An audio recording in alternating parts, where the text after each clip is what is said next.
All right, welcome to another episode of Block Party. I'm your host, Mike Wahle, and joined. Just hit that subscribe button on the YouTube channel. Check me out, MikeWahle68 on Twitter, on TikTok, Process to Perform on Instagram. Look, this weekend we had, this is such a great time to be watching football if you're a football fan, with NFL playoffs kind of building up right now and all these games are starting to matter. So we had the Lions-Panthers game last weekend. The Carolina Panthers, one of my old teams, they ran for 320 yards against, at the time, I believe, the 7-7 Detroit Lions, a team that was up and coming, a team that looked like they were making a playoff run. They still are in the hunt. But, oh, my Lord, 320 yards. I think, and maybe when I was at the Naval Academy, ran for over 300 yards. But 320 yards is such a ridiculous amount to run for. You're talking about Chuba Hubbard running for 125, Dante Foreman running for 165 yards. Sam Darnold almost had 20 yards rushing. So when you think about the dominance that has to happen on the offensive side of the ball, we're talking offensive line. Let's give everybody a shout out real quick. Ike Ekwonu, Brady Christensen, Bradley Bozeman, Austin Corbett, Taylor Moton, who's having one heck of a season. The guy's completely underrated, man. Really, really good player. Tommy Tremble, Ian Thomas was big in this game, the tight end number 80. Obviously, the guys running the football, including Raheem Blackshear. Stephen Sullivan also. You cannot run for 320 yards unless your receivers are doing a great job on the outside. So shout out to DJ Moore, shout out to Laviska Shenault, and then, of course, Terrence Marshall. Listen, on one side of it, we're going to see these guys do a fantastic job from a scheme standpoint, personnel standpoint, effort standpoint. From the other side of it, if you're the Detroit Lions, you really got to be shaking your head and trying to figure out what exactly it is that happened to make this team play so incredibly poorly in key situations. They had misreads, they ran to the wrong gaps, they had assignment errors, they had just tackling issues, overrunning some plays. There are more chunk plays in this game than some teams happen to get the entire season. Fun to watch. We're going to break it down right now. We'll come back after. All right, so this was an interesting game to watch. It was kind of equal parts. The Carolina Panthers had the right attitude, had a good scheme against these guys, but man, the Detroit Lions really struggled in this game. Look at this is literally play one. We see the motion, so it takes 31 out of the box, puts 25 in the box. And here we're just going to have a couple things. We got the cross action here, obviously from the tight end. And then we got Sam Darnold showing the ball, getting the linebackers to flow. This guy gets sucked inside. That's a big deal because Aiden Hutchinson is going to come down here for the cross action. They're going to have that. He is expecting that confrontation. But we're just going to follow across with that tight end. Misses Hutchinson. 25 gets pinned here. And now we're around one-on-one on the back, or on the DB. Huge play to start the day. Could have been a touchdown. This guy makes a game-saving tackle. He made a lot of game-saving tackles during the game. We go to the third play of the game. And we got DJ Moore, number 2, hipped off of Icky. We just have a very simple tight end to the audience's left, the offense's right. We've got people in the box. The Detroit Lions are here to stop the run in this instance. We have a fantastic play. So this looks like, to most defenses, this just looks like gap. So we're going to have that double. We have the guard pulling around. We got the out block. We got the back block here. And we're either going to double to this guy, and we're going to pull around and book. We're going to have to book somebody. In this case, usually they'd book the backside guys, so they'd book 40. They'd book 34. They'd go the double up to 44. Corbett does a great job, because this is just going to be a trap. He does a great job here with his hands. And just watch this. Just chops that hand down so they get the trap look. 34, he's rising up for 34. 34 takes the wrong gap. And because he takes the wrong gap, we get the double team on the backside, the nose tackle. We're out the gate. Again, safety having to make a touchdown saving tackle. And it just happened. It continues on. This is the next play. And I highlighted this play. This is the kind of attitude Bradley Bozeman just came from Baltimore this year, and this is the kind of attitude. James Campen was an old line coach of mine, and I just know that he's a former player, played at a very high level in the National Football League for a number of teams. I think his last team was the Packers. And he's put out a lot of good offensive lines, a lot of good players because he has the old school attitude and the old school mentality. You see Bradley Bozeman here trying to finish on a really good young player, Malcolm Rodriguez. But we're getting here. We're still on the guy. We're still going to work it. And then we're just going to try to finish like this.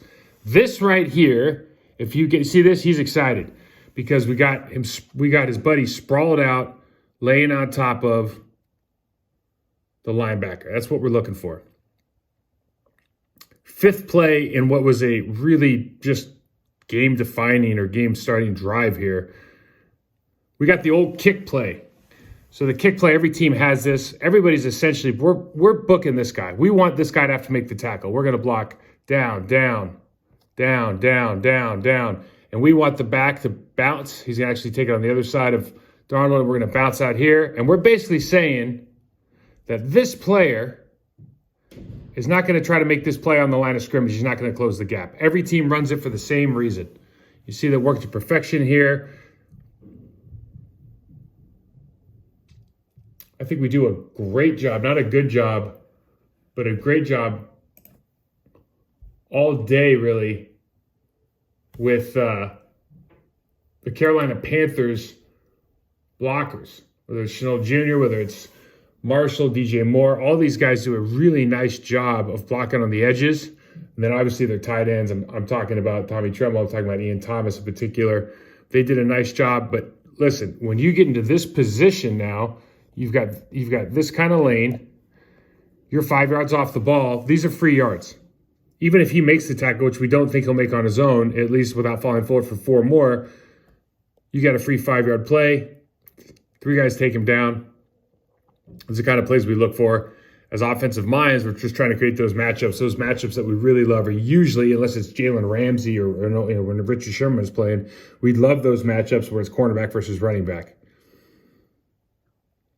Good scheme win here for the Carolina Panthers. I don't think the Detroit Lions are planning on having Bradford run the ball so much, and it puts this player. And he was in trouble all day, really, with all these different, whether it was this quarterback flip here or just a traditional option look. But Kaminsky was in trouble all day with just not knowing, I played an option offense. You got to attack the ball. You want the ball to the guy's hands as soon as possible. And if you don't do that, the more you hesitate, the longer it takes for you to get that pitch off, the more space you create for that running back. Good blocking outside. Fantastic way to start the game. First play next series. They bring 26 down the line of scrimmage. Usually what does that mean for an offense? That means that this guy's going here, this guy's going here, we're crashing down. Okay, so if you know that, if you've read your keys, if you know your stances, you understand what's going on with the offense, it actually puts you in a better position. We'll run through this play. It's just a very simple cross-action look where we have 15 coming across the ball to block force on the backside of the line. Everybody's going to double block here. Here, we're going up to here. We're going to block out. Really, really simple scheme. It's just a question of execution. But because they're all slanting over, what happens? Malcolm Rodriguez is going to overrun this play because the tight end does such a good job pushing this all the way down. He gets all the way down to here on the hash. Rodriguez is here, and it's just so easy to create that huge running lane. 34, Anzalani also overruns. 31's in charge of making another touchdown-saving tackle. We got a 1st and 10 look later in the game. We go motion across. Now, at this point, the Detroit Lions have given up 150 probably yards of offense. And they see Ian Thomas going in motion. A lot of teams are going in motion, and they're starting to just run kind of, we block out, we double team here, and we just have all this action going. So when Sam Darnold goes ahead and gives the fake toss, we got all kinds of runners going downhill. Everybody's buying in. We got downhill here. These guys are looking hard at it. And we can sneak out the backside tight end. Easy play, easy pitch and catch for a quarterback who, up to this point hasn't had probably the career that he wants, but these kind of plays really add to the offense. Line up the very next play. They have motion man, but they have extra lineman in here, 76. They got 82 in the game at tight end. So Cameron is in the game. And this is just double-double look. And when you're running double-double, meaning that we're going to go here, here, to this man, to this man, and then we can choose if we're going to block out or block up. We can sift that up on the backside tight end. The important part here is every person on defense has a gap. And when you get into these situations where you get out of your gap, you see a really good job here of creating a good wall. You got, shoulder to hip here, pretty close to shoulder to hip on between the center and the left guard. And then you'll see Anzalone here attack Bozeman with his inside number, and he is easily just pinned. The safety can't make the play in the hole. And we're out the gate again. I mean, this is play 13 in the game, guys. We've already seen a number of breakaways here. You put your best player, what is the best part about the option is it puts their best player in the situation where he has to make a decision where he can't be right. So, very simple scheme. Double team, 6 in the box. Now, if you're the Detroit Lions and you're on the, your 15-yard line going in, you've given up 150 plus yards of offense already on the ground.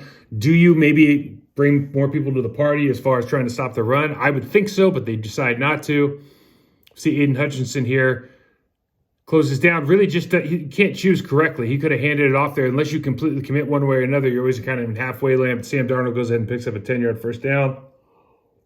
1st and 10 here, second quarter. And you see the exact same play, but now it's not Aiden Hutchinson making the decision anymore. It is number 79, John Kaminsky, and he struggled, I think, during this game, trying to understand exactly how to play this. And you'll just kind of see, because this player, and let's give credit where credit's due, this is a double team look, but because Taylor Moton is, by the way, is a phenomenal player, takes a great first step, gains leverage, and is able to get his head across here and really turn this into a drive block. He's created this lane, and the lane is now reinforced by Kaminsky by not closing down. So if you don't close down, he's in no man's land. There's no way that Darnold's not going to hand off this ball, and he's just created a massive running lane. If he closes it down, I mean, if it's me, good on good, I'm always going to choose the quarterback to run over Donta Foreman. Down the goal line, we got 1st and 4 on the goal. Great handoff, and this is another one of those attitude plays. This is not blocked perfectly. We have a double team here. We have a double team here. And what happens on this play is that the rookie Ike Ekwonu, who is a physical player and is getting the idea, this is how you play in the National Football League, you want to make a statement. They do not have a great double team. In fact, you would argue that that's a very, very poor double at 1st and 4 on the 4-yard line. But because Ekwonu follows through, he's up here now, and he's going head hunting. He's just going to go to the next guy, knocks him right through the hole on his butt, walks into the end zone. Phenomenal play, just being a part of the offense, understanding what the concept is. Hey, I'm going to go find somebody to hit. Now, if you're the Detroit Lions coaching staff, if you're the players and you watch this game and you come in and you go, okay, we've given up 200 yards rushing. I don't know what even the score is at this point. It's the 33rd play of the game.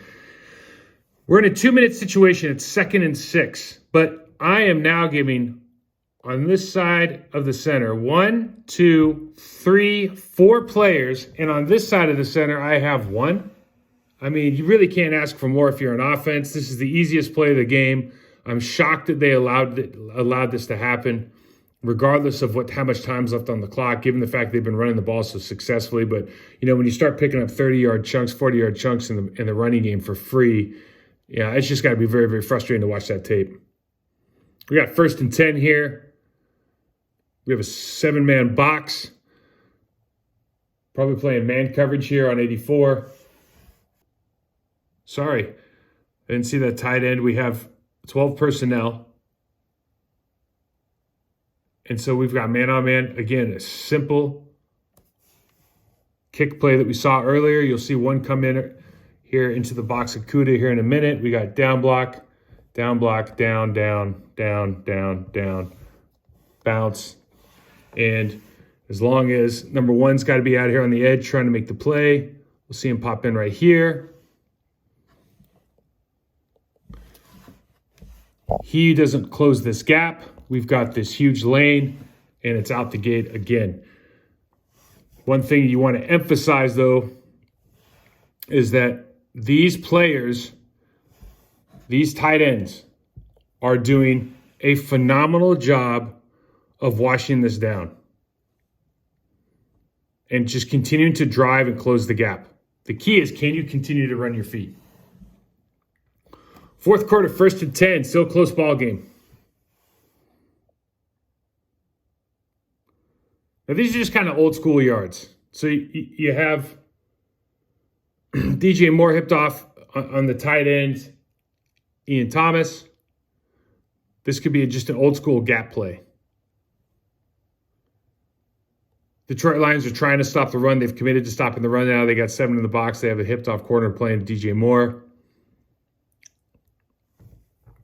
And again, the Panthers make the decision, the wise decision, to always, let's make sure that we're covering the safety with the receiver. We'll let this guy stay open. We got a block. We got a double. We got a back. We got the hinge. And we're pulling around. And we're going to read tight off Ike Ekwonu here. And you'll see that as Austin Corbett comes around here, you're running tight, and then all of a sudden you see this. You see the opportunity to kind of take the jersey of the defensive end. And it just turns into a bit of a gum up here. But because all the linebackers play over the top, because Brady Christensen, you watch this double and just appreciate this double team here. So Ekwonu and Christensen come off, big hit, knock him all the way over, and they can actually drive in between Christensen and Ekwonu. And then they just finish. Everybody's on the ball. Everybody's trying to knock over, trying to get extra yards. Just love the attitude. Love the attitude. Here's the last play for us. Fourth quarter, 67th play. It's 2nd and 9. Close game again. We have a formation that you see all over the NFL now.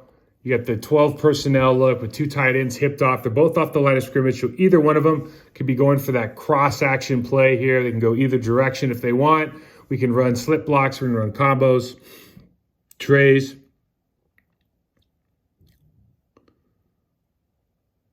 And they just keep it front side. And a really heads-up play, a veteran play by the rookie Ekwonu. So a couple things happen here. We have great blocking here. We have great blocking up. Safety's in the box. We got to get all the way over. Great block by the center Bozeman. We're upfield here. But because Ekwonu can attack like that, as soon as you see that happen and he puts his hands on the top of the head, the defensive tackle is just worried about getting forward and gaining ground now. So you'll see, instead of keeping going laterally, he actually tries to tackle and does tackle Ekwonu, but you see the gap that's left because he's stuck there. Bozeman's got his guy all the way to the other side of the hash. We started here on the left hash. Bozeman blocks him all the way over to the right hash. Push the linebackers over. The linebackers over committed. And we see that we have man responsibility here. So they're able to sift this and move up without that safety leaving. Huge hole. And one more time, 31's going, you got to be joking. I got to do this again. Just a heck of a game for this team. Same look, hipped off again, 80 and 82, tight ends, 12 personnel. Just, honestly, just your standard over front. Got the safety down over the tight end on the left.